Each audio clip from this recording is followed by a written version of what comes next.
Calm is one of those admired traits that we esteem in our culture, right? In a crisis, we look for the calm leader. In conflicts, we respect the calm voice. And in relationships, we admire the partner who never seems to lose control. See, calm feels like a strength. It feels like maturity. It feels like the highest form, if you will, of emotional regulation.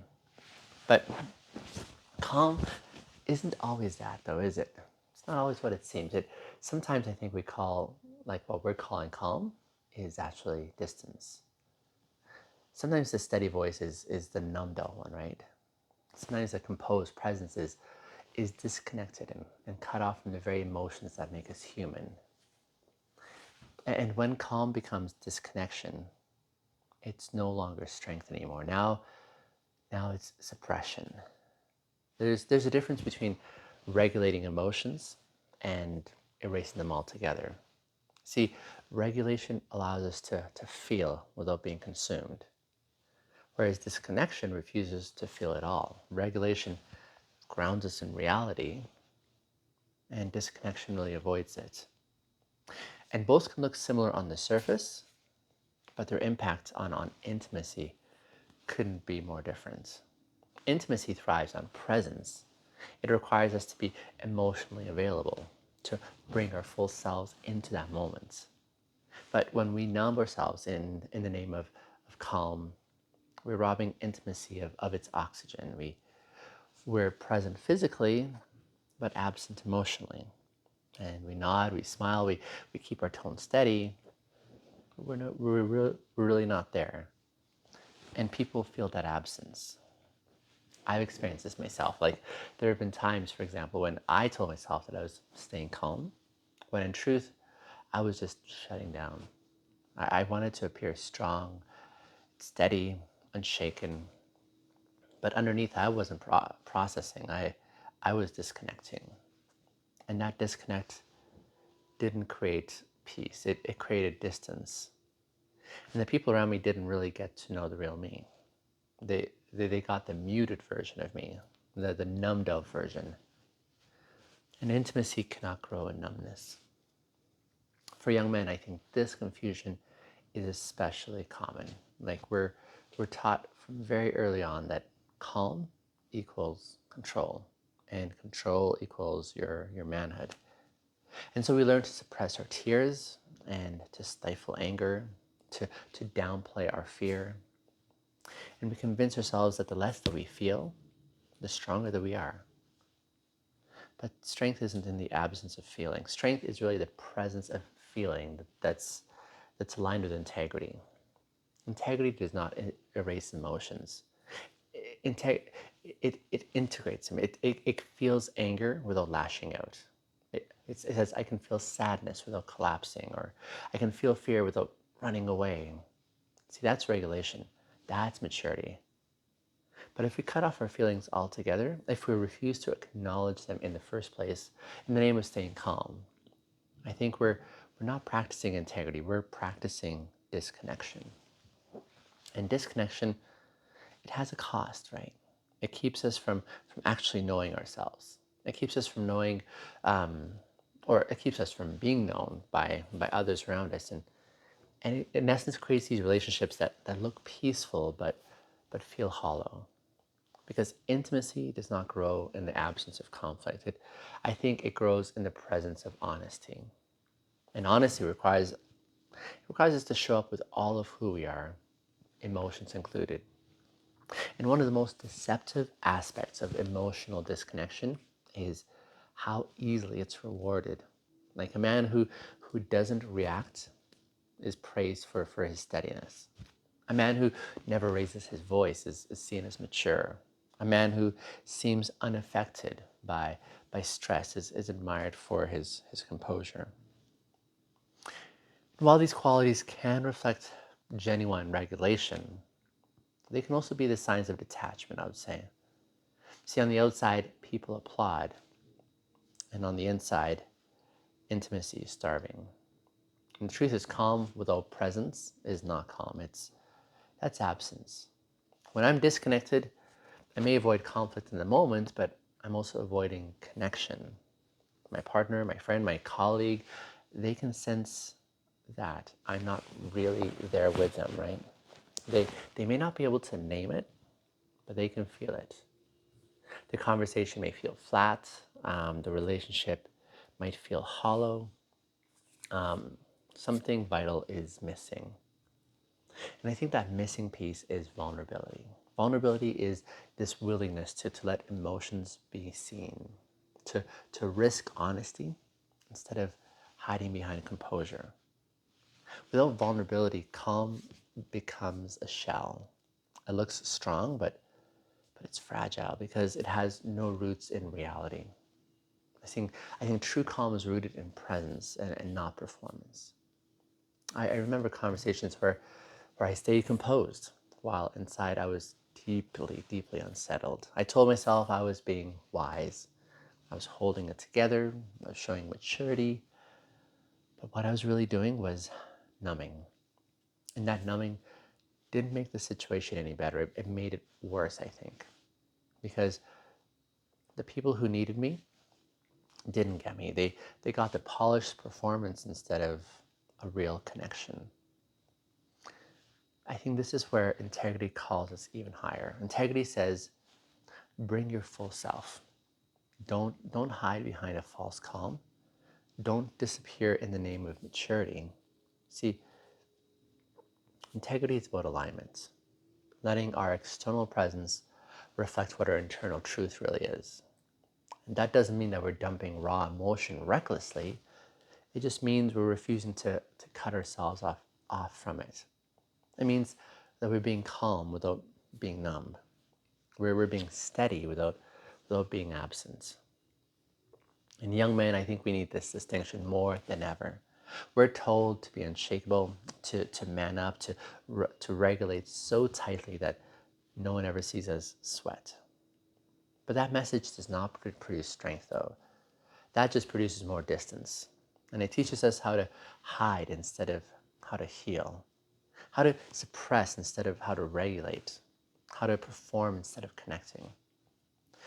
And over time, the distance, it erodes not just our relationships, but I would say our souls. See, real calm is different. Real calm, it makes space for emotion without letting it control us.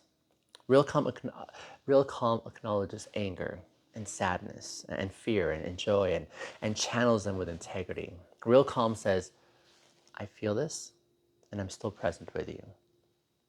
That kind of calm is what deepens intimacy because it keeps us real in the moment. It keeps us connected. It keeps us human. And the counterfeit version, I would say, is disconnection that's disguised as calm. It may look appealing, but it really leads to isolation. And it builds up these walls instead of bridges. And eventually those walls become prisons. Because the more we're cutting our emotions off, the more the very parts of us that need intimacy don't find it. And one of the most painful consequences, I would say, of confusing calm with disconnection is how it's really shaping our relationships. See, when people encounter us in this disconnected state, they often feel dismissed, right? They may bring their raw emotions and their struggles and their fears, and instead of meeting empathy, they just meet this wall. And we may think that we're offering stability, but to them it feels like indifference. And this is where intimacy really breaks down, because intimacy, it requires reciprocity. It's not just about me being a steady presence now, it's about me being a real presence. If I'm not willing to show my emotions, why should I expect anyone else to show me theirs, right? Emotional disconnection isn't neutral. It's like it signals to others that feelings are unwelcome here. And that message may not be spoken out loud, but deeply it's felt. And over time, that message breeds loneliness. The people closest to us begin to withhold their own feelings, and it's not because they want to, but more so because I think they sense that we won't actually meet them in that space. The silence grows, the connection thins, and eventually that relationship that looked stable from the outside becomes hollow on the inside. I felt that dynamic firsthand. Like there were times when I thought I was being strong by staying composed, and the reality is I was really doing more shutting down. I wasn't really protecting the relationship. I was starving it, and I thought I was offering peace, but really what I was offering was absence. And absence is not what intimacy is built on. Integrity, though, it challenges us to risk more. Integrity says, be calm, but be honest. Be steady, but be present. And don't hide your emotions. Actually, steward your emotions. Integrity aligns our reality, our inner reality, with our outer posture, if you will. It doesn't settle for half-truths, but it insists that calm without connection isn't really calm at all. And for young men, I'd say this is critical. See, too often we've inherited a script that says emotions are dangerous, that real men are detached, right? That stoicism is strength. But what good is stoicism that isolates us? What good is the calm that kills connection? See, that version of manhood just leaves us empty. It may win admiration for a while, but it doesn't build intimacy. And without intimacy, strength becomes a prison. I think true calm, by contrast, isn't afraid of emotion. It actually welcomes it. It knows that anger, sadness, and joy are not just threats, but signals or invitations to pay attention. That true calm doesn't numb those signals. It actually listens and honors them, and then chooses to respond in a way that reflects integrity. That kind of calm is rare, but it's powerful. It doesn't just keep relationships intact, but it actually deepens those relationships. And the danger of emotional disconnection is that it feels safe. It feels controlled. It feels like protection. But in reality, it's just really withdrawal. It's stepping out of the arena of intimacy, if you will. And every time we're withdrawing, we lose that opportunity to be known. So the question I think we must ask is, am I calm or am I disconnected? Am I regulated or am I numbed? The difference is everything, because calm is rooted in integrity and it creates intimacy, while disconnection uses calm to destroy connection. And the pursuit of calm is not a wrong thing. I think it's deeply needed. Our world is so full of noise and reactivity and chaos, and calm can be life-giving when it's real, when it comes from the integration rather than avoidance, right? And when it allows emotions to be present instead of being erased. But if calm means that I've numbed myself to reality, then I don't think it's calm at all. It's this emotional suppression. And suppression, I think, always carries a cost, right? It erodes intimacy, it fractures integrity, and leaves us disconnected from ourselves and the people that we really care about most. And I think what people need from us most is not the absence of emotion, but the presence of courage. They need to know that we can feel and still remain grounded. That we can acknowledge anger without exploding, and sadness without shutting down, and fear without really running away. And that's what real calm looks like. Not indifference, but engagement. Not absence, but true presence.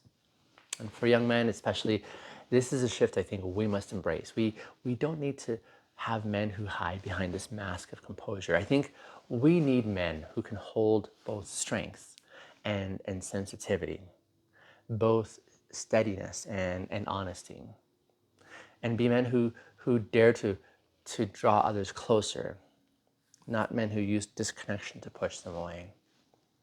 And at Uber Vintagers, this conviction is central to my mission, to call men into lives of integrity and intimacy. And that means living in alignment, right? Refusing to trade authenticity for appearance. It means practicing calm that's rooted in truth and not numbness. Because intimacy cannot grow in absence. It can only grow where we are fully present. And this is where everything that we've been exploring points forward, I think. See the difference between real calm and emotional disconnection?